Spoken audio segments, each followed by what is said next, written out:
ಪ್ರಿಯಾಂಕಾ ಖರ್ಗೆ ಅವರೇ, ಭೀಮ್ ಆರ್ಮಿಯನ್ನ ನೀವು ಮಾಡಿ, ಆದ್ರೆ ಮಾಡುವ ಮೊದಲು ಆ ಮಾಡುವ ಅರ್ಹತೆ ನಿಮಗಾಗಲಿ ನಿಮ್ಮ ಕಾಂಗ್ರೆಸ್ ಪಕ್ಷಕ್ಕಾಗಲಿ ಇದೆಯಾ ಅಂತ ಹೇಳಿ ದಯವಿಟ್ಟು ಆತ್ಮಾವಲೋಕನವನ್ನು ಮಾಡಿ. ಬಾಬಾ ಸಾಹೇಬ್ ಅಂಬೇಡ್ಕರ್ ಅವರು 1947ರಲ್ಲಿ ಸ್ವಾತಂತ್ರ್ಯ ಬಂದಾದ ನಂತರ ಸ್ಥಾಪನೆಯಾದಂಥ ಹಂಗಾಮಿ ಸರ್ಕಾರದಲ್ಲಿ ಕಾನೂನು ಸಚಿವರಾಗಿದ್ರು. Hindu code bill for women ಅಂತ ಹೇಳ್ಬಿಟ್ಟು ಮಹಿಳೆಯರಿಗೆ ಆಸ್ತಿ ಹಕ್ಕು ಸೇರಿದಂತೆ ಬಹಳಷ್ಟು ಅಧಿಕಾರಗಳನ್ನ ಕೊಡ್ಲಿಕ್ಕೆ ಆ ಬಿಲ್ ಅನ್ನು ತರಬೇಕಾದ್ರೆ ಅದನ್ನ ಅಪೋಸ್ ಮಾಡಿ ಅದು ಕಾನ್ಸ್ಟಿಟ್ಯೂಯೆಂಟ್ ಅಸೆಂಬ್ಲಿನಲ್ಲಿ ಬಿದ್ದೋಂಗ್ ಮಾಡಿ ಅಂಬೇಡ್ಕರ್ ಅವರು ಮನನೊಂದು ಸಂಪುಟಕ್ಕೆ ರಾಜೀನಾಮೆ ಕೊಟ್ಟು ಹೊರಗಡೆ ಬರ್ಲಿಕ್ಕೆ ಕಾರಣೀಭೂತರು ಯಾರು ಹೇಳಿ? ನೆಹರು. 1952ರಲ್ಲಿ ಮೊದಲನೇ ಲೋಕಸಭಾ ಚುನಾವಣೆ ನಡೀತು. ಅಂಬೇಡ್ಕರ್ ಅವರು ಕಾಂಗ್ರೆಸ್ ಒಂದು ಸುಡುವ ಮನೆ ಅಂತ ಹೇಳ್ಬಿಟ್ಟು ಕಾಂಗ್ರೆಸ್ ಯಾವತ್ತೂ ಒಪ್ಕೊಳ್ಳಿಲ್ಲ. ಅವರು ಗಾಂಧಿಯವ್ರನ್ನ ಮಹಾತ್ಮ ಅಂತ ಕರೆಯೋದಕ್ಕೂ ಕೂಡ ಅವರು ನಿರಾಕರಿಸಿದ್ರು. ಅಂತ ಒಬ್ಬ ಸ್ವಾಭಿಮಾನಿ ಅಂಬೇಡ್ಕರ್ ಅವರು ಅವತ್ತು ಮುಂಬೈ ನಾರ್ತ್ನಿಂದ ಚುನಾವಣೆಯಲ್ಲಿ ನಿಂತರು. ಅಂಬೇಡ್ಕರ್ ಅವರು ಪಾರ್ಲಿಮೆಂಟಿಗೆ ಬಂತು ಅಂದ್ರೆ ನೆಹರು ಬಂಡವಾಳ ಬಯಲಾಗುತ್ತೆ ಅಂತ ನೆಹರು ಚೆನ್ನಾಗಿ ಗೊತ್ತಿತ್ತು. ಹಾಗಾಗಿ ಅಂಬೇಡ್ಕರ್ ಅವರಂತ ಮೇಧಾವಿ ನೆಹರು ಅವ್ರನ್ನ ಹೆಜ್ಜೆ ಹೆಜ್ಜೆಗೂ ಪ್ರಶ್ನಿಸುವಂತಹ ಒಬ್ಬ ಧೀಮಂತ ನಾಯಕ ಪಾರ್ಲಿಮೆಂಟಿಗೆ ಕಾಲಿಡಬಾರದು ಅಂತ ಹೇಳಿ ಅಂಬೇಡ್ಕರ್ ಅವರ ಪರ್ಸನಲ್ ಸೆಕ್ರೆಟರಿ ಆಗಿದ್ದಂತಹ ನಾರಾಯಣ ಕಜ್ರೋಲ್ಕರ್ ಅವರಿಗೆ ಕಾಂಗ್ರೆಸ್ನ ಟಿಕೆಟ್ ಕೊಟ್ಟುಬಿಟ್ಟು ಚುನಾವಣೆಗೆ ನಿಲ್ಲಿಸಿ 2 ಸಾರಿ ಮುಂಬೈ ನಾರ್ತ್ಗೆ ಕ್ಯಾಂಪೇನಿಗೆ ಬಂದು ಕಮ್ಯುನಿಸ್ಟ್ ಪಾರ್ಟಿ ಅವ್ರನ್ನು ಕೂಡ ಸಹಕಾರವನ್ನು ಪಡೆದು ಅಂಬೇಡ್ಕರ್ ಅವ್ರನ್ನ 15,000 ಮಾರ್ಜಿನಲ್ ಸೋಲಿಸಿದ್ಯಾರು? ನೆಹರು. 1954ರಲ್ಲಿ ಬ್ಯಾಂಡ್ರಾದಲ್ಲಿ ಬೈ ಎಲೆಕ್ಷನ್ ನಡೆಯುತ್ತೆ. ಬೈ ಎಲೆಕ್ಷನ್ ಅಲ್ಲಿ ಕಾಂಗ್ರೆಸ್ ಮತ್ತೆ ಅಂಬೇಡ್ಕರ್ ಅವರು ಪಾರ್ಲಿಮೆಂಟ್ ನ ಪ್ರವೇಶ ಮಾಡಬಾರದು ಅಂತ ಹೇಳಿ ಬಾಬುರಾವ್ ಅವರನ್ನ ಚುನಾವಣೆಗೆ ನಿಲ್ಲಿಸುತ್ತೆ. ಬಾಬುರಾವ್ ಬೋರ್ಕರ್ ಅವರನ್ನ ಚುನಾವಣೆಗೆ ನಿಲ್ಲಿಸಿ ಅಂಬೇಡ್ಕರ್ ಅವ್ರನ್ನ 3ನೇ ಸ್ಥಾನಕ್ಕೆ ಹೋಗೋ ರೀತಿಯಲ್ಲಿ ಮಾಡ್ತಾರೆ. ನೆಹರು ಅವತ್ತು ಮತ್ತೆ ಅಂಬೇಡ್ಕರ್ ಅವರು ಪಾರ್ಲಿಮೆಂಟ್ ಬರುವಂತದನ್ನ ತಡೀತಾರೆ. ನೆಹರು 1954 ನಂತರ 55ರಲ್ಲಿ ತನಗೆ ತಾನೇ ಭಾರತ ರತ್ನ ಕೊಟ್ಕೊಳ್ತಾರೆ. ಆದ್ರೆ ಈ ಸಂವಿಧಾನದವನ್ನ ಬರೆದಂತಹ ಸಂವಿಧಾನ ಶಿಲ್ಪಿ, ಅದ್ಭುತವಾದಂತಹ ಸಂವಿಧಾನ, ಇಡೀ ಪ್ರಪಂಚಕ್ಕೆ ಮಾದರಿಯಾದಂತಹ ಸಂವಿಧಾನ, ನಮ್ಮೆಲ್ಲರಿಗೂ ಕೂಡ ಹಕ್ಕನ್ನು ಕೊಟ್ಟಂತ ಸಂವಿಧಾನ, ದೀನ ದಲಿತರ ಶ್ರೇಯೋಭಿವೃದ್ಧಿನ ಮಾಡುವಂತಹ ಸಂವಿಧಾನ ಕೊಟ್ಟಂತ ಬಾಬಾ ಸಾಹೇಬ್ ಅಂಬೇಡ್ಕರ್ಗೆ ಭಾರತ ರತ್ನ ನೀವು ಕೊಡ್ಲಿಲ್ಲ. ನೆಹರು ತನಗೆ ತಾನೇ ಕೊಟ್ಕೊಂಡು 55ರಲ್ಲಿ 71ರಲ್ಲಿ ಇಂದಿರಾ ಗಾಂಧಿ ಬಂದ್ರು, ತನಗ್ ತಾನೇ ಭಾರತ ರತ್ನ ಕೊಟ್ಕೊಂಡ್ರು. ಆದ್ರೆ ಅಂಬೇಡ್ಕರ್ ಅವ್ರಿಗೆ ಕೊಡ್ಲಿಲ್ಲ.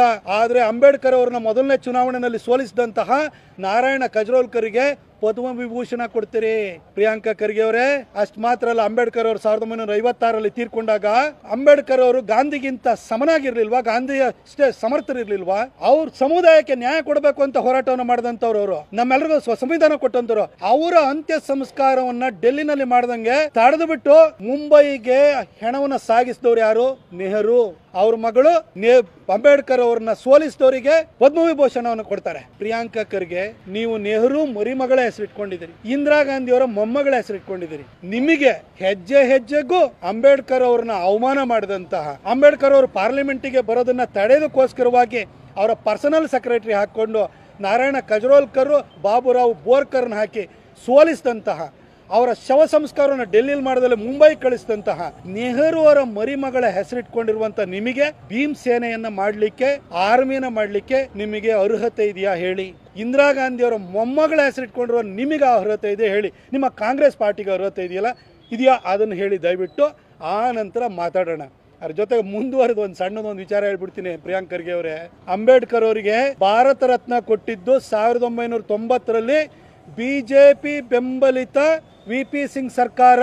ಅವತ್ತು ಅವರಿಗೆ ಭಾರತ ರತ್ನವನ್ನು ಕೊಡಬೇಕಾದ್ರೆ ಅದಕ್ಕೆ ಸಹಕಾರ ಕೊಟ್ಟಿದ್ದು, ಅವರ ಪಕ್ಷಕ್ಕೆ ಬೆಂಬಲ ಕೊಟ್ಟು ಸರ್ಕಾರವನ್ನು ನಡೆಸಲಿಕ್ಕೆ ಕಾರಣೀಭೂತರಾಗಿದ್ದು ಅಟಲ್ ಬಿಹಾರಿ ವಾಜಪೇಯಿ ಮತ್ತು ಲಾಲ್ ಕೃಷ್ಣ ಅಡ್ವಾಣಿ ಅನ್ನುವ ಇಬ್ರು RSS ನ ಸ್ವಯಂ ಸೇವಕರು. ಅದೇ ವರ್ಷ ಪಾರ್ಲಿಮೆಂಟ್ ಸೆಂಟ್ರಲ್ ಹಾಲ್ ಅಲ್ಲಿ ಅಂಬೇಡ್ಕರ್ ಅವರ ಭಾವಚಿತ್ರವನ್ನು ಅನಾವರಣ ಮಾಡಿದ್ದು ವಿ.ಪಿ. ಸಿಂಗ್ ಸರ್ಕಾರ. ಮತ್ತೆ ಅದಕ್ಕೆ ಕಾರಣೀಭೂತರಾದವರು, ಅದಕ್ಕೆ ಧ್ವನಿಗೂಡಿಸಿದವರು ಅಡ್ವಾಣಿ ಮತ್ತು ವಾಜಪೇಯಿ ಅನ್ನುವ RSS ನ ಸ್ವಯಂ ಸೇವಕರು.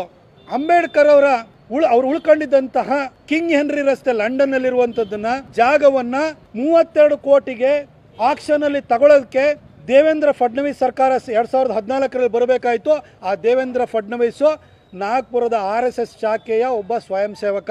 ಇವತ್ತು ಅಂಬೇಡ್ಕರ್ ಅವರು ಶಿಕ್ಷಣ ಪಡೆದಂತಹ ಕಿಂಗ್ ಹೆನ್ರಿ ರಸ್ತೆ, ಅವರು ಡೆಲ್ಲಿನಲ್ಲಿ ಉಳ್ಕೊಂಡಿದ್ದಂತಹ ಜಾಗ, ಅವರು ತೀರ್ಕೊಂಡಿದ್ದ ಜಾಗ, ಅವರು ಹುಟ್ಟಿದಂತಹ ಮಾವು, ಅವರು ಬೌದ್ಧ ಧರ್ಮವನ್ನು ಸ್ವೀಕರಿಸಿದಂತಹ ನಾಗಪುರ, ಹಾಗೂ ಅವರನ್ನು ಅಂತ್ಯ ಸಂಸ್ಕಾರ ಮಾಡಿದಂತಹ ಮುಂಬೈ, ಈ ಲಿಸ್ಟು ಕೂಡ ಎಷ್ಟು ಕಡೆನೂ ಕೂಡ ಅವುಗಳನ್ನ 5 ಜಾಗಗಳನ್ನ ಪಂಚತೀರ್ಥಗಳಾಗಿ ಘೋಷಣೆ ಮಾಡಿದ್ದು ಈಗಿನ ಪ್ರಧಾನಿಯಾಗಿರುವಂತಹ ನರೇಂದ್ರ ಮೋದಿ ಎಂಬ RSS ನ ಸ್ವಯಂ ಸೇವಕ.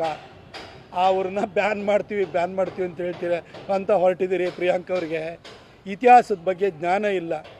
ನಿಮ್ಮ ಅಪ್ಪನ ಕುಟುಂಬವನ್ನು ಸುಟ್ಟಾಕಿದವ್ರ ಬಗ್ಗೆ ಸಾಫ್ಟ್ ಕಾರ್ನರ್ ಇಟ್ಕೊಂಡು ದೇಶ ಕಟ್ಟೋರ ಬಗ್ಗೆ, ಅಂಬೇಡ್ಕರ್ ಅವರಿಗೆ ಅತಿ ಹೆಚ್ಚು ಗೌರವ ಕೊಟ್ಟವ್ರ ಬಗ್ಗೆ ಈ ಥರ ದ್ವೇಷ ಇಟ್ಕೊಂಡಿದ್ದೀರಿ. ನೀವಂತೂ ಓದಲಿಲ್ಲ, ಆದರೆ ಸಮಾಜದಲ್ಲಿ ಓದ್ದವರು, ತಿಳಿದವರು, ಜ್ಞಾನಿಗಳು, ಪ್ರಜ್ಞಾವಂತರು ಭಾಳ ಜನ ಇದ್ದಾರೆ. ಅವರೆಲ್ಲ ನೋಡ್ತಾ ಇದ್ದಾರೆ, ನಿಮಗೆ ಪಾಠ ಕಲಿಸ್ತಾರೆ.